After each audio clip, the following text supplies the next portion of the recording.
Well, guys, I don't like my life because this is my first time ever being inside a video. So yeah, I been watching Digital Circus, but I never knew what was the purpose of it. So now, and then when I was thinking of all that, one thing that I thought of was, well,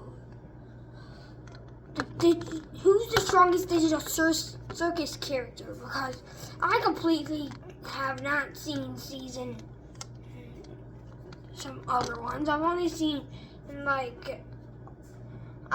all the way up to episode 4, and then after that I found this one. So we're gonna watch it. Okay. Are we open to alternative footwear for the floppies, perhaps? Silence! Think about it. Wait a second. I'll be right back. That's right. The next amazing Digital Circus episode is out, and upon realizing just how much we missed all of these That's right. The next amazing Digital Circus episode is out. Let's see. Upon realizing just how much we missed all of these weird characters, we figured What? it was time for us to rank our favorites. This is the Amazing Digital Circus tier list, and we have to start by saying that with the characters we've seen so far, there really whoever's aren't the any strongest that we first, like me. just a little bit. That's why he's crazy. Freak my big mouth. So we have to start with the B tier. And at the bottom, we have to go with the pilot episode's main. Who the heck is this guy? Who the heck is recording All this? will be gloinks. I hate this guy. I hate him. I hate If this this guy. menace had gotten her way. This is dumb and weird. Really, she suffered from being part of an episode that had way more interesting stuff going on. Like, how are we supposed to care about How some many suffered from thing on a string season threatening 1, to turn the everything into first shapes? time she has to go into a Legitimate Digital psychological Circus? horror going on in the meantime. But that's kind of where the humor came from this character. Having this kind of goofy lore in the background that nobody really cares about. And while she's much more... What the frick is happening? All I'm saying is no. She's nice enough. She cares I about her hear all subjects that. and offers her heroes resources to help retrieve the kingdom's legendary maple syrup. But at the same time, she's in the background for most of the episode, and it's less than likely that we'll be seeing her again. Farewell, good knights. I have every faith in you. If that exit from Jax was anything to go by. Hopefully being eaten by a fudge monster is at least delicious alongside being fatal. Oh, and Oh, speaking God, of which, I let's remember talk about the that. That guy fudge. creeped me He's out. similar to the God, Gloin my Queen in neighbor, that he's a that big mud scary man. monster who threatens the protagonist, but instead of wanting to turn everything into fudge, he just wants to eat all the candy he can. And he does have a few funny lines, which is what ranks him above the last two characters. And honestly, is it really murder if it's delicious? Wait a minute, is this guy Kirby? Whether or not we can answer that question, What? the final character Why in did the you B say tier he is was our Kirby? dearly That departed doesn't make any Kaufmo. sense. We sadly didn't get to spend time with Kaufmo before his abstraction. He was an effective introduction to one of the series' main conflicts, being Poor said Kaufmo. abstraction. But we just can't place him any higher than the characters who have Well, made more we're- of an overall impact on both the series and our enjoyment of it. But we will rank him as the highest character in the B tier because of his heartfelt funeral scene in episode 2. It showed that despite the looming You're threat right, of guys. I was potential gonna say insanity, something, then these after that, I guys do completely care forgot. about each other. Well, I'm already breaking. Well, poor Pond. Well, maybe He had to except for suffer Jax. with It all brought of more of a that. wholesome vibe to the series as a nice feather in Kaufmo's cap, or party hat. first But day. with perfect timing, we now enter the top 10, and it's time to transition into the A tier. First in this section is the main character who's had the least screen time, Zubul. She's by far the least interested of the bunch in Kane's adventures, often sitting out whenever the option arises. But yeah, he's right. Zubul earns some credit despite her lack of screen time for her heart at the end of Zubul episode 2. thinks It's Kane's revealed that literally while she annoying. sat behind on the adventure, Zubul she thinks was the Kane's one setting annoying. up a funeral for Kaufmo. This showed that she cares not only to honor her fallen friend's memory, but to help give her non-abstracted friends some much-needed closure. She's also the one character who's been both willing and able to return Jax's bullying to him, which definitely earns her some points. And quite the contrary is our next character, Gangle. The poor gal just can't keep her happy mask from being broken constantly. My comedy mask is broken again. It's a cute trait that she's either happy or despondent, depending on what mask she wears, though. Unfortunately, she seems to basically exist just to be tormented by either Jax or the universe itself. And like Zooble, she hasn't had much time to shine quite yet. Go you drive. We're definitely open to the possibility of that changing, though, and honestly, How many we're episodes kind of has curious this guy what the watched? figurine thing is referring to. That watched like 19 episodes. I know. Green thing. I'm on to you, Gangle. Now, our next character was arguably the hardest to rank, Jax. Unlike the other gonna watch circus every single members, episode Jax is tomorrow. a dismissive bully and a jerk, and episode 2 upped his negative traits to 11 by turning him from just a snarky jerk to a full-on psychopath. Whatever you say, kid. This makes him by far the least likable of the main cast, so why didn't we rank him lower? Well, 2 reasons. For one, he's pretty funny. Lovable jerks in cartoons are a classic archetype. Rigby from regular show, Squidward from classic SpongeBob, etc. I'm fine with doing whatever. What? As Why long as I did get to see it funny things happen to Squidward? people. Squidward's not hard to do. And while Jax is a jerk, he's a pretty funny one, and he does sometimes get some nice payback. Well, maybe there'll be blood, death, and violence in the next adventure. Ha ha ha ha ha. As for the second reason, well, consider it more of an investment than anything else. We're getting some strong vibes that there is a lot more to Jax than we would expect. Everyone is coping with their new digital reality in their own way, so maybe Jax being so cynical and mean is his own way to keep from going insane. Or maybe it is his way of going insane.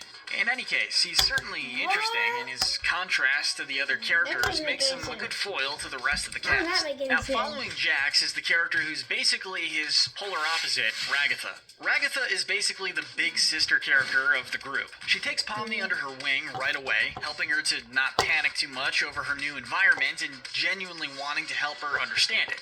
You know, prevent us from going insane. She's a sweetheart who's always putting the needs of others above her own, and it doesn't seem like she's insincere about this either. She's genuinely caring towards all the people around her. Everyone all right? In a show with as many dark, psychological elements, it's really refreshing to have a character who's just pure good in a sea of morally gray or mentally unstable. But now, however, it's time to get to the characters who we feel really make the show. This is the S tier. First up in our top tier, we have Orbsman. Even though he's only appeared in the teaser for Season 1, Glitch Productions has already proclaimed that Orbsman is everyone's favorite character. We weren't entirely sure if he would make sense to include, regardless, so we decided to ask Orbsman himself his thoughts, and the words he spoke to us on that fateful day were too beautiful to put into words, but he was generous enough to place himself in 6th place, allowing our top 5 to be full of some already prominent characters. At number 5, we have the last of Episode 2's new characters, Gummy Goo. First of all, just look at him. He's a gummy Australian crocodile with a cool cowboy hat. While he would have been perfectly cool just as an antagonist of the episode, a glitch in the adventure leads him to the AI's testing room, and it results in him and the audience learning that the AI characters instead of creatures have feelings, and don't know that they're actually, NPCs. His friendship with Pomni, albeit brief, was really heartwarming, and it contributed to finding out more about how feelings and personalities work in the digital circus world. My life, my memories, my friends. So fake. For being a charming character in and of himself, and giving us some more lore exposition, we're more than happy to rank him in the S tier. But why couldn't you have just let him stay, Kane? In 4th place, we have the main character herself, Pomni.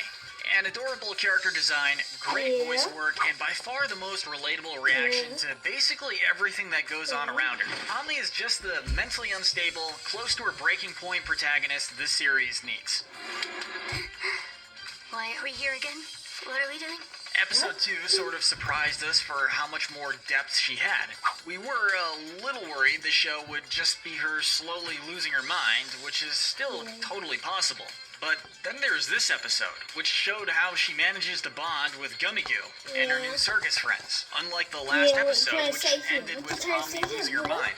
This episode ends with her smiling about just how much everyone here, again, except Jax, cares about each other. Despite losing Gummy Goo as soon as she made friends with him, she's comforted by the fact that the people around her are real, even if nothing else is. Our entire existence here is just LARPing.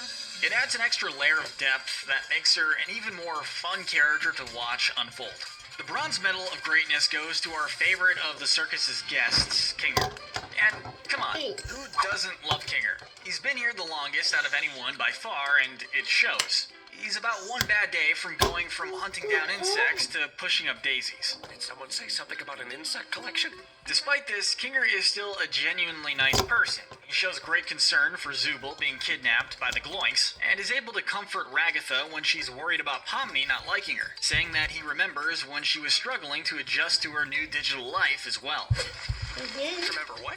Kinger may be unstable, but he's quite possibly the most advertently good person in the group alongside Ragatha. Even if he'll forget right after, he seems to always have some practical or emotional advice to give, and he's the kind of guy you can count on when you need him. Gotcha!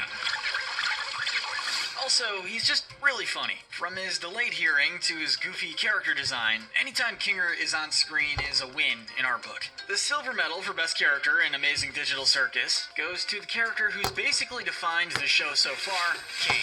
The AI host of the Digital Circus might seem like an antagonist, but he's actually as well-meaning as he is dangerous. And he is very dangerous. Where I can keep my hundreds of all-seeing eyes on you.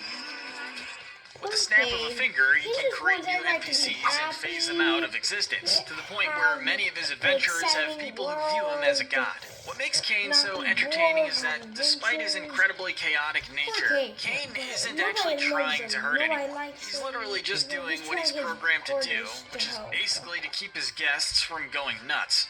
Kaufmo abstracted? Why didn't anybody tell me?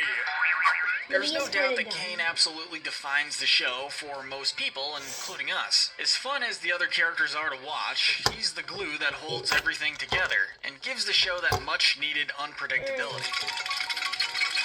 What do you think of... But there's one factor, one character who truly elevates Kane to legendary status. And that's right, it may be controversial, or maybe not, I don't know. But we're giving the gold medal of the S tier to Bubble. And you know who Bubble kind of reminds us of? Gurr from Invader Zim. Now self-destruct.